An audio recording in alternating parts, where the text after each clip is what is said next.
ওহ, বড্ড গরম পড়েছে আজ। যাই দেখি, ওই গাছের নিচে গিয়ে একটু বসি। আরে প্রতাপদা, তুমি এই রোদের মধ্যে মাঠে কি করো? কি করব বল, গায়ে হাওয়া লাগিয়ে ঘুরে বেড়ালে যে পেটে দুমুঠো ভাত জুটবে না রে ভাই। ওহ, এইটুকু পথ হেঁটে আসতে গা একদম ভিজে গেছে ঘেমে। যা গরম, বাপরে বাপ।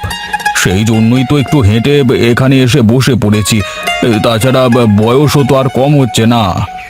যাই বলো দাদা, তোমাকে দেখে সত্যি আমার খুব মায়া লাগে। এখন যদি একটা ছেলে পুলে থাকতো তোমার। কত চেষ্টাই তো করলাম রে, কিছুই তো হলো না।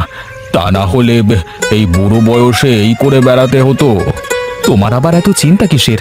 বসে বসে খেলেও তো তোমার কোনো কিছু শেষ হবে না। শুধু কি এসবের নামই জীবন বলে?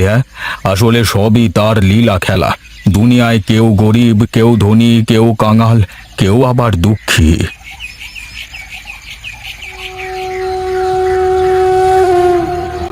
আহারে, বেচারা একটা ছেলেপুলের জন্য কি করে বেড়ায়। বিধাতা যে কার সাথে কোন খেলা খেলে। যাই দেখি, গিন্নি আবার কাজে বের হয়ে গেলে বেড়ে খাওয়া লাগবে।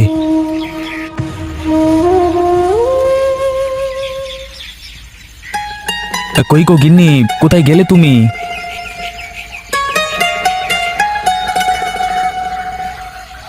হ্যাঁ বলো, তুমি এভাবে রোদের মধ্যে দাঁড়িয়ে আছো কেন? ওপরে উঠে এসে বসো। হ্যাঁ হ্যাঁ, বসছি বটে। যাও যাও, এক গ্লাস ঠান্ডা জল নিয়ে এসো দেখি, গলাটা শুকিয়ে কাঠ হয়ে গেছে। তুমি বসো, আমি নিয়ে আসছি।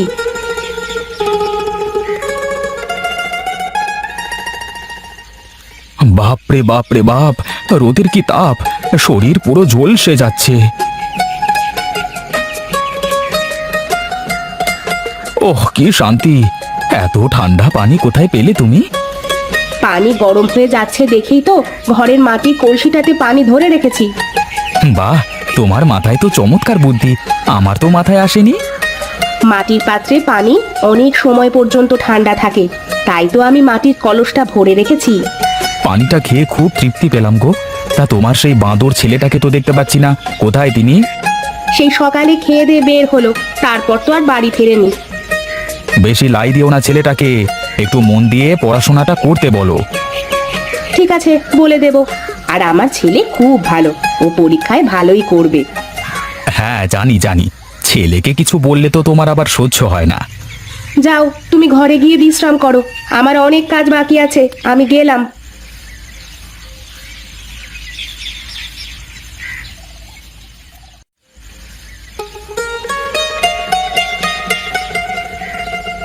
কি গো, তুমি এখনো শুয়ে আছো? ওগো, আমার না ভালো লাগছে না, কিচ্ছু করতে ইচ্ছে হচ্ছে না, সারাদিন তো শুয়েই আছি। বাবা, মা না আজকে রান্না করেনি, আমাকে সকালে রান্না করা খাবার খাইয়েছে। সে কি কথা, তোমাকে আসলে কিছুই বলবা নেই জানো তো। কত করে বলি এসব বিলাসী জীবনযাপন ছাড়ো, দেখবে জীবন কত সুখের হয়, সুস্থ থাকবে তুমি। এই থামো তো তুমি, আমার কিছুই হয়নি, আমার কষ্ট বুঝতে হবে না তোমাকে। যাও, বাবা মেয়ে বসে একটু আড্ডা দাও, আমি রান্না করে দিচ্ছি।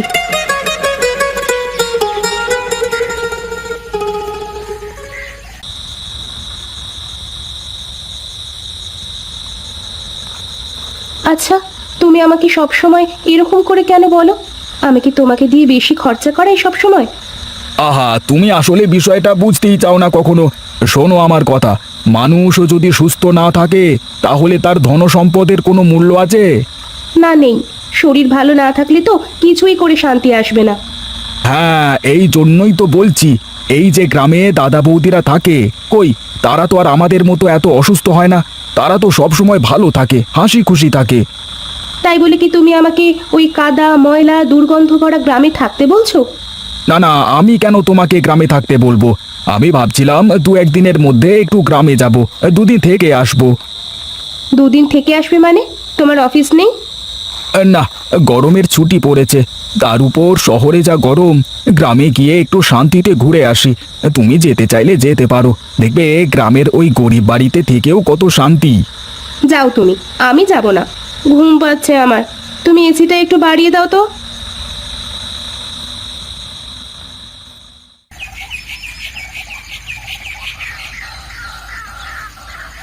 ভালো করে মুরগিগুলোকে খাওয়াও গিন্নি, কালকে মোহন বাড়িতে আসছে।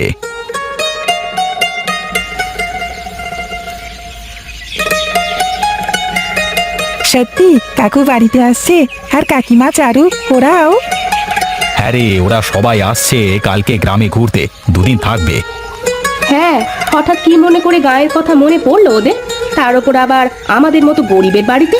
বড় লোকের বেটি তো আবার এসি ছাড়া থাকতে পারে না। আহ, ছাড়ো তো সব কথা। শোনো, ওরা যেন এসে সব সময় হাসি খুশি থাকে, কোনো কিছুতে যেন কোনো অভিযোগ করতে না পারে, ঠিক আছে? হ্যাঁ, তুমি তো তোমার ভাইয়ের জন্য পাগল, আর তার বউ কেমন মানুষ তা তো তুমি জানো। সেবার গেলাম, আমাদের একটু ঠিক মতো করে নিজে রান্না করেও খাওয়ালো না। তুমি এসব শহুরে ভাব বুঝবে না মা। শহুরের মানুষ তো রান্না করবার থেকে বেশি কিনে খায়, তাই না বাবা? হ্যাঁ বাবা, এখন যাও তুমি, আর বড়শি দিয়ে পুকুর থেকে বড় দেখে রুই মাছগুলো ধরো, তোমার কাকু এসে খাবে। ঠিক আছে বাবা, শুধু বড়গুলোই ধরবো, আর ছোটগুলো বাঁধলে আবার ছেড়ে দেবো। গিন্নি, আমি একটু বাজারের দিকে যাচ্ছি, দেখি তেমন কিছু পাই নাকি ওদের জন্য। ভাইয়ের জন্য দরদ একেবারে উতলাইয়ে উতলাইয়ে পড়তেছে মনে হচ্ছে। কিরে, চলে এসেছিস তোরা? হ্যাঁ, আসতে কোনো অসুবিধে হয়নি তো? না দাদা, আসতে তেমন কোনো অসুবিধে হয়নি, ওই স্টেশনে থেকে গাড়ি না পেয়ে হেঁটে হেঁটে এসেছি আর কি। উমা, সে কি কথা, এত পথ হেঁটে আসলে তোমরা? না না, ঠিকই করেছে। আরে কপাই বা পথ স্টেশন থেকে আমাদের বাড়ি। তোমরা কি এখানেই দাঁড়িয়ে গল্প করবে নাকি ঘরে যাবে শুনি? ও হ্যাঁ, আমি তো ভুলেই গিয়েছিলাম। এই কতদিন পরে মোহনকে দেখলাম, আর আমার চারুমা কেমন আছে? কোনো কথা বলছে না যে। আসলে ও নতুন জায়গায় গেলে একটু কম কথা বলে তো।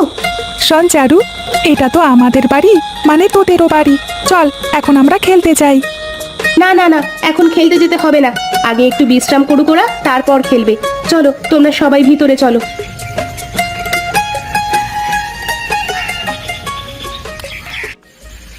দেখো চারপাশে ক্ষেত খামার, কত স্নিগ্ধ বাতাস, প্রাণটা জুড়িয়ে যাচ্ছে গো। এই বাতাস কি তুমি তোমার এসির মধ্যে পাবে বলো? বাতাস তো ভালো লাগছে, কিন্তু গা তো ঘামছে, তাই না? এত গরমে গা একটু না ঘামলে কি হয় বলো? আর গা ঘামা তো ভালো, সুস্থ থাকতে হলে সব কিছুরই দরকার আছে। কিন্তু এসির মধ্যে থাকলে যে তুমি কোনো গরম টেরই পাবে না। আচ্ছা বলো তো, এই যে পুকুরের মাছ খেলে, তাতে স্বাদ ছিল? হ্যাঁ, খুব ভালো মাছ, আমি তো পেট পুড়ে খেয়েছি। মুরগির মাংসটাও অনেক সুন্দর হয়েছিল। হ্যাঁ, শহরের কোনো মাছ মুরগি খেয়ে কি এমন শান্তি পেয়েছো কখনো? না, তা অবশ্য পাইনি। হ্যাঁ, এই জন্যই তো বলছি যে প্রাকৃতিক সবকিছুই সুন্দর। এই যে দেখো না, দাদা বৌদি গ্রামে থাকে, তারা কত সুস্থ সবল, কত হাসি খুশি থাকে। সত্যি, আমারও না এখন আফসোস হচ্ছে, আমিও যদি গ্রামে থাকতে পারতাম।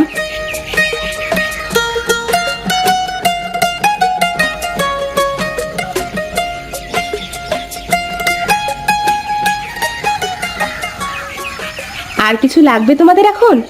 না বৌদি, আর কিছুই লাগবে না, কিন্তু আগে বলো তো, এত ঠান্ডা জল তুমি কোথা থেকে নিয়ে আসলে? হ্যাঁ দিদি, বলো না, ফ্রিজের ঠান্ডা জল খেয়েও তো এমন তৃপ্তি মেটে না। আমাদের কলের জল মাটির কলসে রেখে দিলে এই রকম শীতল থাকে সব সময়।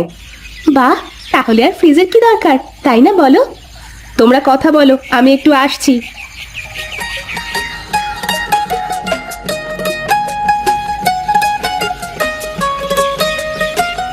কি রে মোহন, এখনো গোসল করিসনি এই গরমের মধ্যে? না দাদা, ভাবছিলাম একটু পরে করব। তাহলে চল সবাই মিলে পুকুরে একসাথে গোসল করি, পুকুরে বেশ সুন্দর ঠান্ডা পানি। হ্যাঁ, ঠিক বলেছো দাদা, অনেকদিন হলো পুকুরে গোসল করি না। হ্যাঁ, আরে গরমের মধ্যে পুকুরে গোসল করবার যে কি মজা! কি মজা, কি মজা, আমি পুকুরে গোসল করব। হ্যাঁ চলো রাধা, পুকুরে গোসল করে দেখো, তাহলে আরো ভালো লাগবে।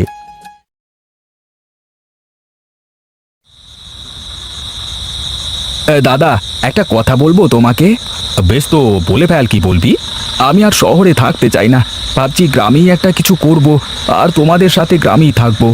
কিন্তু তোমার বউ মেয়ে এরা কি গ্রামে থাকতে পারবে? আমি বলেছি দিদি, এখন থেকে আমি গ্রামেই থাকবো। আমি সম্পদের ঘোরে অন্ধকারের মধ্যে ছিলাম, গ্রামে না আসলে ধনী গরিবের এত ঐশ্বর্যের মধ্যেও যে এত পার্থক্য থাকে তা জানতে পারতাম না।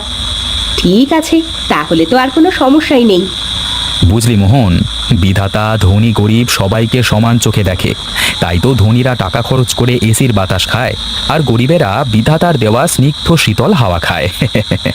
সত্যি দাদা, সুস্থভাবে বাঁচতে হলে এই গরমে এসি না, প্রকৃতির নির্মল বাতাসই দরকার। তার জন্য বেশি বেশি গাছ লাগাতে হবে আমাদের। বুঝলে কাকু, সেই জন্যই তো আমাদের স্কুলে শেখায় গাছ লাগান পরিবেশ বাঁচান, একটি গাছ কাটলে 10টি গাছ লাগান।